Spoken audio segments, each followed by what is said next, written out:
when a Florida teacher was fired for simply answering a student's question about American history.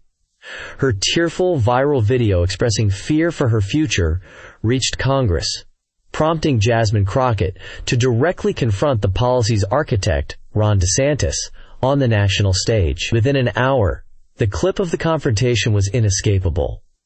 It wasn't just a political exchange, it was a cultural detonation. Cable news channels scrapped their planned segments, running the C-SPAN footage on a loop. Social media feeds flooded with two faces: the defiant, prosecutorial gaze of Congresswoman Crockett and the tightening, stone-like expression of Governor DeSantis. On one screen, a split view showed Crockett's calm, pointed delivery. On the other, the grainy, cell phone video of the teacher, Alara Vance, her face etched with a fear that millions of people now felt on her behalf. The raw, unfiltered moment cut through the usual political noise, creating a singular point of focus in a divided nation. The week began not with a bang, but with the quiet hum of policy implementation. In Tallahassee, Governor Ron DeSantis stood at a podium in a newly built charter school library, the shelves behind him meticulously curated with approved texts. He was in his element, projecting an aura of unshakable confidence. Flanked by smiling parents and school board members, he was celebrating the success of his Education Freedom Initiative. He spoke of liberating classrooms from woke ideology and empowering parents to have the final say. He was a general reviewing his troops after a successful campaign. When a local reporter asked about reports of teacher resignations and curriculum confusion, DeSantis waved it off with a practiced air of dismissal. "When you drain a swamp, you stir up the mud," he said, the line earning a round of applause from his supporters. "We're experiencing a renaissance of common sense in Florida. The friction you're hearing about is the sound of progress. It's the sound of a system correcting itself." For him, the battle was already won. The scattered stories of discontent were merely the whining of a defeated opposition, insignificant noise in the grand symphony of his political victory. His upcoming trip to Washington, D.C. for a joint hearing was, in his mind, less of a summons and more of a victory lap, a chance to lecture the federal government on how to properly manage education. Hundreds of miles away, in a quiet office in the Rayburn House office building, Jasmine Crockett was not thinking about victory laps. She was thinking about a single face on her computer screen. Her legislative director, a sharp young man named Ben, had queued up the video that morning. "Congresswoman, I think you need to see this," he'd said, his tone unusually somber.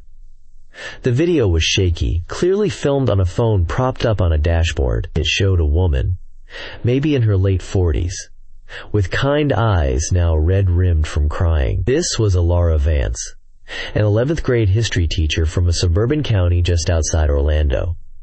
She spoke in a trembling but clear voice. "My name is Alara Vance," she began. "For 22 years, I have taught American history. I love my students. I love watching them learn how to think." Yesterday, a student asked me about the civil rights movement, specifically about the student-led sit-ins and the philosophy behind them. It was a good question, a thoughtful question. She paused, taking a shaky breath. I answered it. I explained the historical context. I talked about nonviolent protest. I did what I have done for 22 years. This morning, I was called into the principal's office, and I was fired. Her voice cracked, and a tear finally escaped, tracing a path down her cheek. They said I violated state policy, that I discussed a divisive concept without following the new protocols. I have a mortgage. My husband is on disability. I don't know what we're going to do. I'm not an activist. I'm a teacher. And I'm afraid. I'm afraid that teaching our own history has become a crime. Jasmine Crockett watched the video 3 times. The woman's fear was palpable. It wasn't abstract political anger. It was the raw, personal terror of someone whose life had been upended by a bureaucratic decree. It resonated with every fiber of Crockett's being, tapping directly into the reasons she had become a lawyer in the first place. As a public defender in Bowie County, she had sat across from countless people just like Alara Vance, Ordinary individuals crushed by the unfeeling machinery of a powerful system. They were people who didn't have lobbyists or powerful friends, whose lives could be shattered by a single line in a statute book they never knew existed. She saw the same systemic imbalance here. A governor celebrating a policy victory in a polished press conference, while a dedicated teacher wept in her car, her career and livelihood destroyed. Crockett looked up at Ben. "Is Governor DeSantis confirmed for the hearing on Thursday?" she asked. Ben nodded. "He's the star witness." A quiet determination settled over Crockett. This was no longer just a hearing about federal education standards. It was a courtroom. And Alara Vance deserved a defense attorney. "Get me everything you can on the Florida policy," she said, her voice low and steady. "Every statute, every memo, every school board implementation guide, and get me the specific code they used to fire her. The governor is coming to Washington to talk about his policy. I'm going to make sure he talks about all of it." The hearing room was a study in practice civility, the kind that masks deep-seated partisan warfare. The Joint Committee on Education Standards was a bicameral affair, bringing together members of the House and Senate in a rare display of congressional cooperation. The room was packed with staffers, journalists, and lobbyists. Governor Ron DeSantis sat at the witness table looking perfectly at ease. He had spent the first hour fielding questions, mostly from his Republican allies. They lobbed him softballs about parental rights and state sovereignty, allowing him to deliver his well-rehearsed talking points. He spoke of Florida as a model for the nation, a bastion of sanity in a world gone mad. He was charming, articulate, and utterly in command. He deflected the few pointed questions from Democrats with condescending ease, framing them as agents of the teachers' unions and radical ideologues. He was not just a witness, he was a visiting dignitary, and he was treating the committee less like an oversight body and more like an audience. When the chairman, a senior Republican from Utah, recognized the gentlewoman from Texas, Jasmine Crockett, the energy in the room subtly shifted. Crockett had a reputation. She didn't engage in the theatrical shouting matches that made for viral moments, but her methodical, lawyerly questioning could surgically dismantle a witness's testimony. She began calmly, her voice even. "Thank you, Mr. Chairman, and thank you, Governor DeSantis, for being with us today." DeSantis gave a slight, confident nod. "Governor, I've listened with great interest to your testimony about Florida's leadership in education reform," she began. "You speak of education freedom. Could you please define for the committee what that term means to you in practice?" DeSantis smiled. "It was a foundational question, an easy one. It's simple, Congresswoman," he said, leaning into the microphone. "It means freeing our schools from political agendas and ideological capture. It means freeing parents from the fear that their children are being indoctrinated. And it means freeing teachers to teach the basics, reading, writing, arithmetic, without being forced to be social justice warriors." Crockett nodded, as if taking notes. "I see. Freedom from things. A very specific interpretation. Let's talk about that freedom for teachers. Your administration recently championed House Bill 7. Could you explain its purpose?" DeSantis's posture straightened. He was proud of this bill. House Bill 7, or the Stop Woke Act as it's more commonly known, ensures that our classrooms are places of education, not indoctrination. It prohibits instruction that would lead a child to feel guilt or anguish for actions committed in the past by other members of the same race or sex. It ensures history is taught factually and objectively. Crockett looked up from her notes, her eyes locking onto his. "Objectively. I like that word, Governor. Let me ask you this. Is the student's question about the historical motivations behind the Greensboro sit-ins a legitimate part of an objective American history lesson?" It was a specific, surgical question. DeSantis seemed to sense the shift. His confident posture became more rigid. "A student can ask anything," he said, his tone hedging. "It's the educator's responsibility to provide a factual, age-appropriate answer that doesn't stray into prohibited concepts."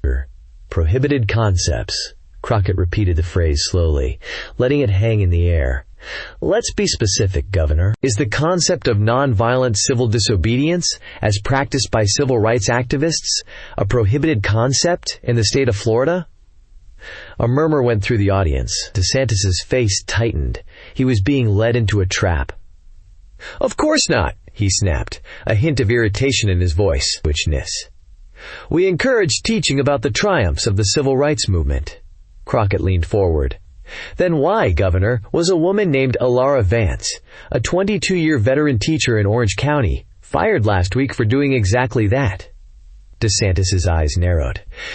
He clearly had not been briefed on this specific case. He saw it as an ambush. "Congresswoman, I'm not here to discuss every local human resources decision in a state of 22 million people," he said dismissively. "I'm sure there is more to the story. We have found that, often, these situations involve activist educators who deliberately violate clear policy to make a political statement." There it was. The mistake, a casual, callous dismissal of a woman's life. Crockett paused, letting his words settle in the room. She had him. "An activist educator, you say?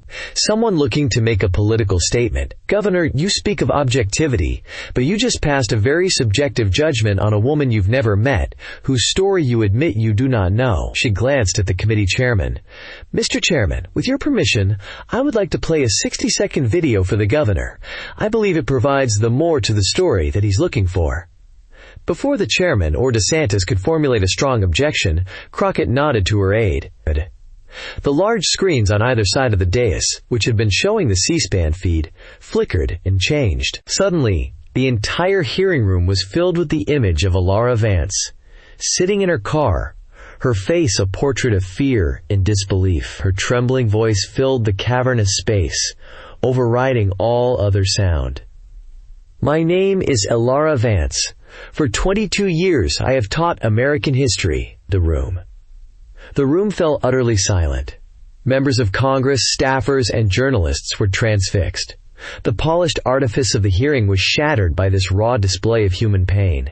DeSantis was forced to watch, his face a frozen mask.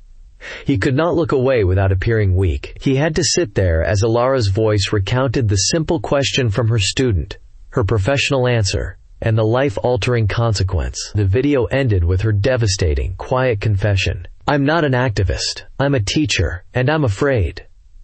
The video cut out, and the screens returned to the live feed. The silence in the room was deafening.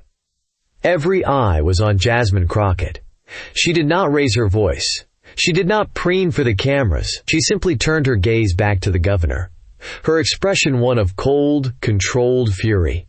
"Governor DeSantis," she said, her voice cutting through the silence, "you said your policy was a necessary correction.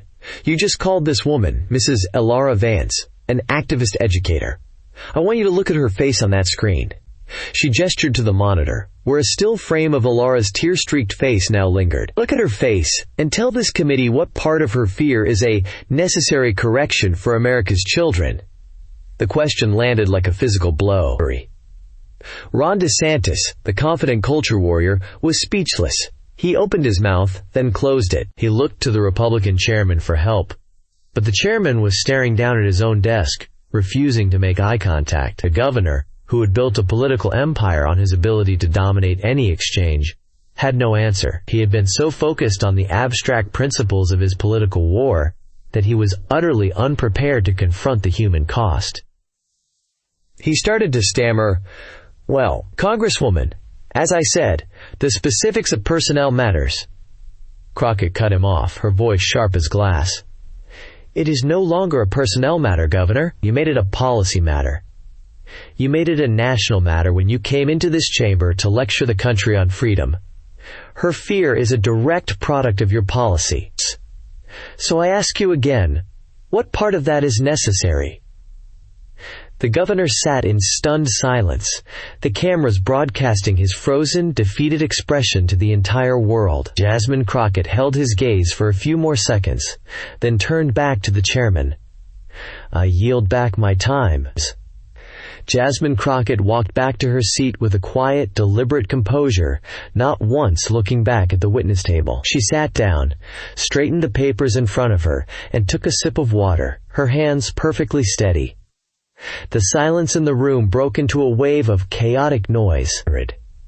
Reporters in the back rows were already on their feet, clambering over each other to get to the exit.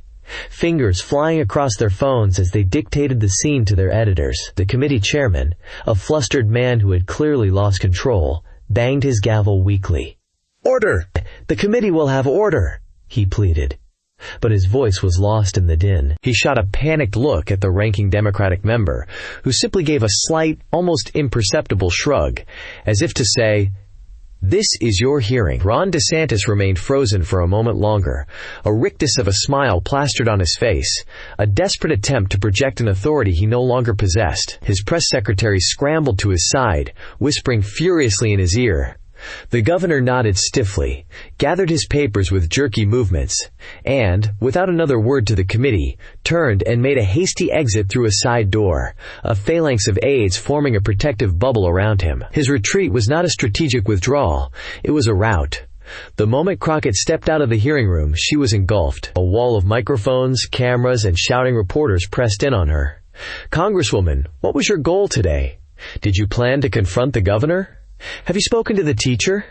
She held up a hand, and the cacophony subsided slightly, the reporters hungry for the soundbite that would lead their evening broadcasts. "My goal today was the same as it is every day, to do my job," Crockett said, her voice clear and amplified by the dozen microphones aimed at her face. "My job is to provide oversight and to ask questions on behalf of the American people. That includes people like Mrs. Elara Vance." A reporter shouted, "DeSantis called her an activist. Your response?" Crockett's gaze was unflinching. "Governor DeSantis can call her whatever he wants. The American people saw the video. They saw a dedicated teacher who is now afraid for her livelihood because she taught history. This was never about me or the governor. This is about whether we want our schools to be institutions of learning or instruments of fear. I have no further comment at this time." With that, she pushed gently through the throng, her staff clearing a path, and walked down the marble hallway, the sounds of shouted questions echoing behind her. The aftermath was a digital wildfire. By the time Crockett got back to her office, the clip was the #1 story on every major news outlet. On CNN, the chyron read, "Crockett confronts DeSantis with teacher's tearful plea." On Fox News, it was more defensive. "Dem ambushes Florida governor in partisan hearing." But the framing barely mattered. The video told the story. The stark contrast between DeSantis's cold dismissal and Elara Vance's genuine fear was a narrative that transcended partisanship. News anchors and pundits analyzed every second of the exchange. The tightening of DeSantis's jaw, the steady calm of Crockett, the agonizing silence after her final question. Elara Vance was no longer an anonymous casualty of the culture wars. She was a national symbol. A GoFundMe page, started by one of her former students from a decade ago, exploded. The initial goal of $5,000 to cover her immediate bills was surpassed in under an hour. By nightfall, it had crested $500,000, with donations pouring in from every state. From other teachers, from parents, from people who had never even heard of the Stop Woke Act, but recognized the look of fear in a good person's eyes. Meanwhile, the DeSantis camp was in full damage control. They released a terse, 3-sentence statement accusing Crockett of political theater and slandering a dedicated public servant for a cheap viral moment. The governor canceled a scheduled appearance on a primetime cable show and flew back to Florida a day early. The image of the invincible warrior, the man who never backed down, had been fractured. He had been so used to fighting on his own terms, in friendly territory, that he had been completely unprepared for a fight on neutral ground, under the unflinching rules of legal cross-examination. He hadn't been defeated by a political opponent. He'd been defeated by a crying teacher and a congresswoman who knew precisely where to shine the spotlight. Back in her office, the adrenaline that had carried Jasmine Crockett through the day finally gave way to a deep, bone-weary exhaustion. The phones rang incessantly. Congratulatory calls from colleagues, requests for interviews from every network, and messages from supporters in her district. Her chief of staff, Ben, acted as a gatekeeper, trying to shield her from the deluge. He brought her a cup of tea and a printout of the latest news coverage. "You did it, boss," he said, a look of awe on his face. "You changed the entire national conversation." Crockett managed a weak smile. "We'll see how long it lasts," she murmured, rubbing her temples. The victory felt hollow, the exhaustion profound. She hadn't felt this drained since her days as a public defender, after a grueling trial where a client's life hung in the balance. The stakes felt just as high. Later that evening, the darker side of the viral storm began to roll in. Ben knocked on her office door, his expression grim. "I think you need to be aware of some of this," he said, holding a tablet. He had filtered the office's general email inbox, and the screen was filled with subject lines pulsing with rage. "You're a disgrace. Leave DeSantis alone. Watch your back." He played a voicemail that had been left on the public line. The voice was distorted, a low, gravelly snarl. "You think you're so smart, you little witch? You come after our governor? You better believe we're coming after you. We know where you live. We know where you work. You better sleep with one eye open." The message ended with a string of vile, racist slurs. Crockett listened, her face impassive, but inside, a cold knot of dread tightened in her stomach. It was one thing to fight a political battle in the controlled environment of a hearing room. It was another to have that hatred follow you home. Ben looked at her, concerned. "Or sending it all to Capitol Police, of course. But you need to be careful." She nodded slowly. "I know, Ben. Thank you."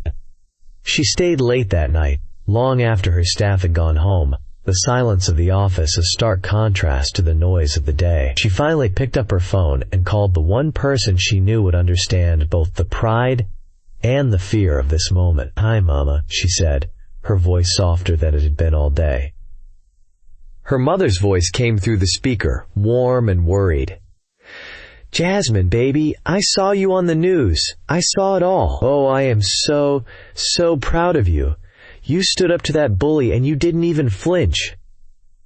"Thanks, Mama," Crockett said, a genuine smile finally touching her lips. There was a pause. "But Jasmine," her mother continued, her tone shifting, "I'm scared for you. These people, they aren't playing. The things they say online, the hatred. It's not normal. You have to watch your back. Please, promise me you'll be careful." "I will, Mama." "I promise," Crockett said, the words feeling heavier than they should. "I have good people around me. I'll be fine." They talked for a few more minutes about family matters, a brief escape into normalcy. But after she hung up, Crockett sat in the dark, the weight of her mother's fear settling upon her. The victory was real, but so was the cost. In a quiet suburban house in Florida, Elara Vance sat at her kitchen table, staring at her laptop screen in a state of shock. Her husband, David, sat beside her, his hand resting gently on her shoulder. For the first few hours after the hearing clip went viral, she had been terrified. Her face was everywhere. Reporters had started showing up at the end of their driveway. Her phone buzzed non-stop with unknown numbers. It felt like the world was closing in on her, that her small, private moment of desperation had turned into a public spectacle she couldn't control. She felt exposed and vulnerable. But then, the tide began to turn.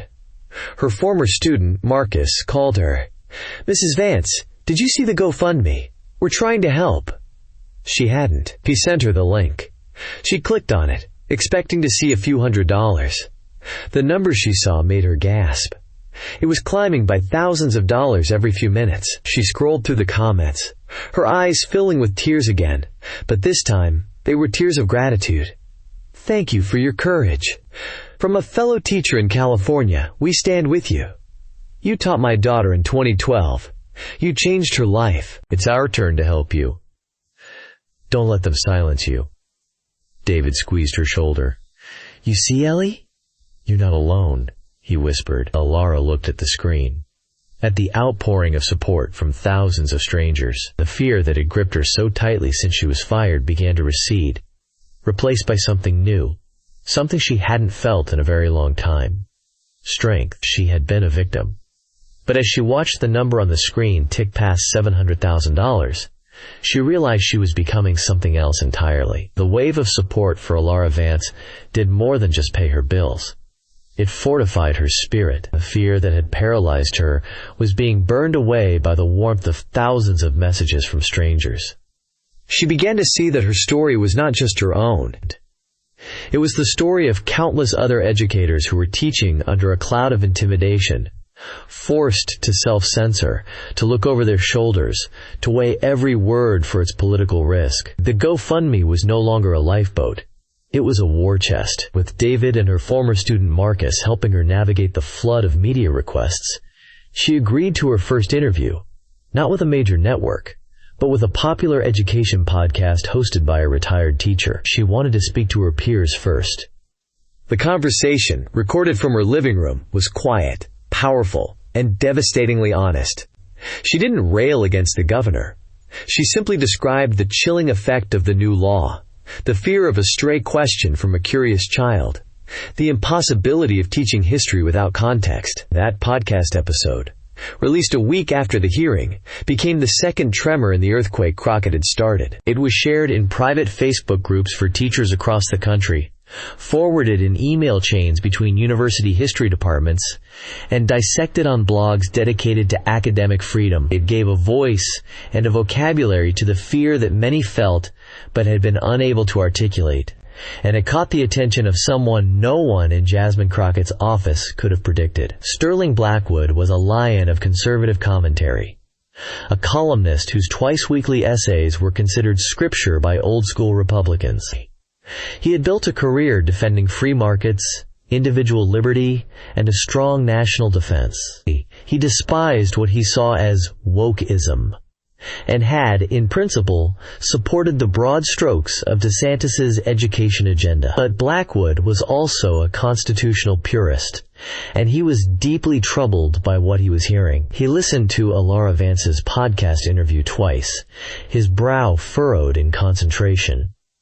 2 days later, Blackwood's column, "The Fear is the Point," was published. It landed like a thunderclap. He began by acknowledging his agreement with the premise that classrooms should not be centers for political indoctrination. But then he pivoted sharply.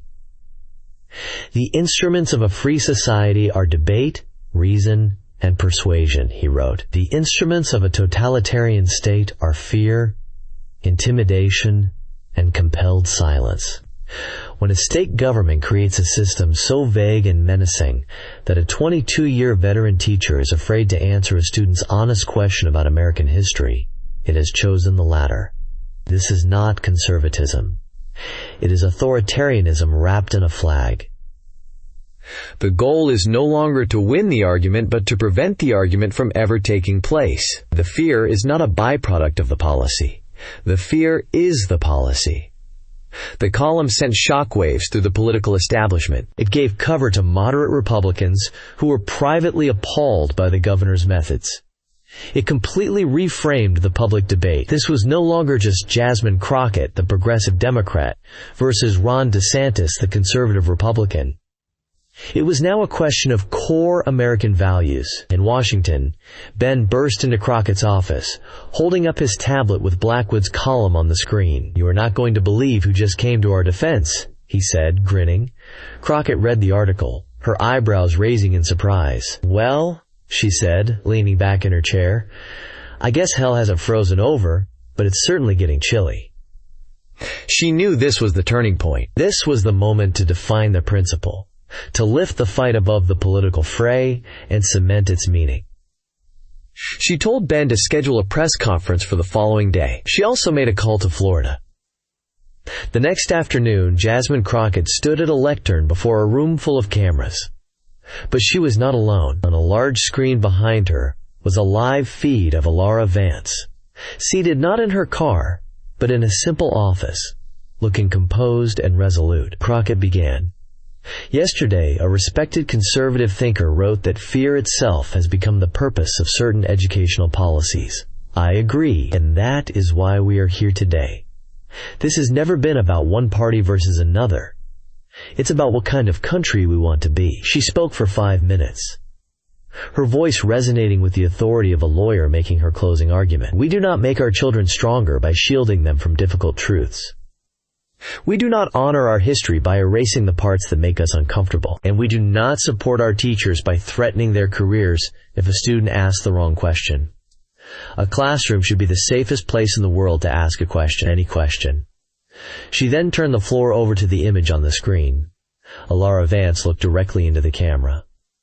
"A week ago I was afraid," she said, her voice steady, "but because of the overwhelming support I have received from Americans of all political beliefs, I am not afraid anymore. The money that was so generously donated will not just be for me. Today I am proud to announce the formation of the First Question Fund, a nonprofit dedicated to providing legal resources for educators who have been wrongfully punished for doing their jobs. Our mission is simple: to ensure that no teacher is ever afraid to answer a student's first question."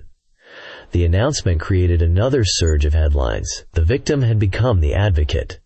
The fired teacher was now a leader. Miles away, in a high school classroom in Dallas, a young history teacher named Kalen Reed watched the press conference on his laptop during his lunch break. For months, Kalen had been feeling a sense of professional despair. The same political pressures he saw exploding in Florida were simmering in his own district in Texas. He had already been informally warned by his principal to stick to the textbook and avoid controversial topics. He loved history, loved teaching, but he was tired of being afraid. He had his resume open in another tab, seriously considering a career change. But as he watched Crockett and Vance, something shifted in him. He saw Crockett's fierce, principled defense. He saw Vance's transformation from fear to action. He saw that he wasn't alone. After the press conference ended, he closed the tab with his resume. Instead, he opened a new one and navigated to the brand new website for the First Question Fund. He didn't donate. He didn't need to. He just needed to see that it was real. The following Monday, Kalen Reed stood before his 11th grade U.S. history class. The lesson plan was on the post-war era. He could have stuck to the textbook, talking about economic expansion and the baby boom. It would have been safe. And instead, he took a breath, remembering the calm resolve in Alara Vance's voice. "All right, everyone," he began. "We've talked about the laws that were passed during the civil rights movement. But laws are just words on paper. Today, I want to talk about what it takes for ordinary citizens to make those words a reality. What does it mean to be a citizen in a democracy, not just a resident? And what is the role of dissent in a healthy society?" A student in the front row raised her hand. It was the first question. Kalen Reed smiled and nodded at her. She was no longer afraid. He was a teacher. What do you think is the most powerful tool against fear? Political courage or community support? Let us know your thoughts in the comments below. And don't forget to subscribe for more stories about the people fighting for our future.